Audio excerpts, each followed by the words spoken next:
இன்று அவருடைய சத்தம். எழுதியவர் சகோதரர் சகரியா பொன்னன் அவர்கள். நாள் பிப்ரவரி 1. எக்காலத்தும் தேவனை சார்ந்திருப்பதே விசுவாசம்.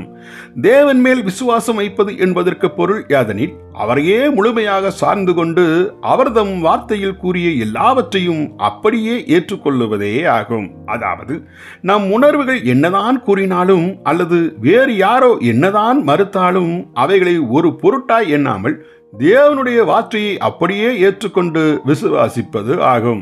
இது அவ்வளவாய் மிக எளியதே ஆகும். தேவன் மீது விசுவாசம் வைக்கும் பொருட்டு அவரை குறித்த குணாதிசயத்தில் 3 தன்மைகளை வேதத்தில் நாம் காண்கிறோம். 1.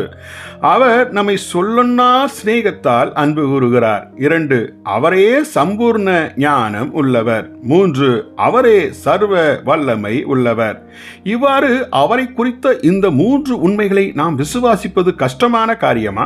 இல்லவே இல்லை. அப்படியானால் நாம் அவரை முழு இருதயத்தோடு நம்பி விசுவாசிப்பதற்கு இனியும் கஷ்டம் என்று சொல்லாதிருப்போம் ஆக. ஏதேன் தோட்டத்தில் சாத்தானின் குரலிற்கு என்று ஏவாள் செவி கொடுத்தாலோ அன்றே விசுவாச வீழ்ச்சி ஏற்பட துவங்கியது. தன்னுடைய நன்மைக்காகவே தேவன் கற்பனைகளை கொடுத்திருக்கிறார் என்பதை விசுவாசிக்க அன்று ஏவாள் தவறிவிட்டாள். இவ்விதம் தேவன் அவள் மீது வைத்திருந்த பூரண அன்பில் ஏவாளுக்கு விசுவாசம் இல்லாதபடியால் அவள் தேவனுக்கு கீழ்ப்படியாமல் போனாள்.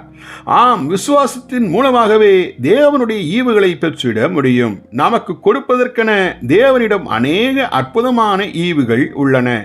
அவரளிக்கும் ஈவுகள் யாவும் கிருபையின் ஈவுகளே ஆகும். ஆனால் இப்பரம ஈவுகளை பெறுவதற்கோ விசுவாசம் நமக்கு மிகவும் அவசியமாய் இருக்கிறது.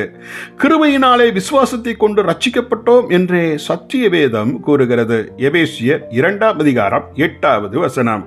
உன்னதத்தின் திரளான ஆசீர்வாதங்களை ஏந்திக் கொண்டு நம்மை நோக்கி ஏகி வரும் தேவனுடைய கரமே கிருபை ஆகும். தேவனுடைய கரத்தில் பொதிந்திருக்கும் ஆசீர்வாதங்களை பெற்றுக்கொள்ளும்படி மேல்நோக்கி உயர்த்திடும் நம் கரமே விசுவாசம் ஆகும். ஜெபிப்போமா. எங்கள் பரம தந்தையே, எங்கள் மீது நீர் கொண்ட மாறாத அன்பிற்கு தந்தருளிய உமது கற்பனைகளை எக்காலத்தும் நம்பியிருக்கும் விசுவாச ஜீவியத்தை எங்களுக்கு தந்தருளும்.